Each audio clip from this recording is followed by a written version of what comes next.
மெகுல் சோஸ்கின்னு நினைக்கிறேன். கடைசியா அவர் இந்த நாட்டை விட்டு போகும்போது எல்லாரும் சொன்னது என்ன அப்படின்னு சொன்னா, ஏதோ அதாவது இந்த கடன் எல்லாம் கொடுக்கப்பட்டது காங்கிரஸோட கவர்மெண்ட் பீரியட். அதை நம்ம மறந்துடவே கூடாது.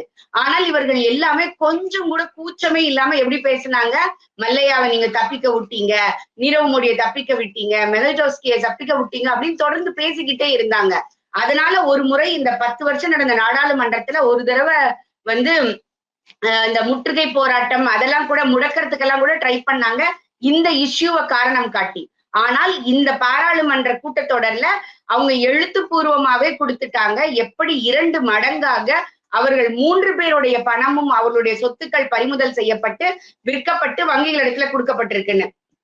ஒரு துரதிருஷ்டவசமான விஷயம் என்ன அப்படின்னா, அவர் ஓடி போனத, அவர்கள் தப்பித்து போனத, எல்லாத்தையும் அதே போல ஒவ்வொரு விஷயமும் இது மாதிரி நடக்கும் பொழுது ஒரு பட்ஜெட் வரும்போதெல்லாம் திரும்பவும் அந்த நீரவ் மோடியையும் மல்லையாவையும் இவர்கள் இழுத்து கொண்டே இருப்பார்கள். வங்கி இப்படி இருக்குது, வங்கியோட வராக்கடனை அதாவது ரைட் ஆஃப்க்கும் வே ஆஃப்க்கும் உள்ள டிஃபரன்ஸ் இல்லாம பேசிக்கிட்டே இருப்பாங்க.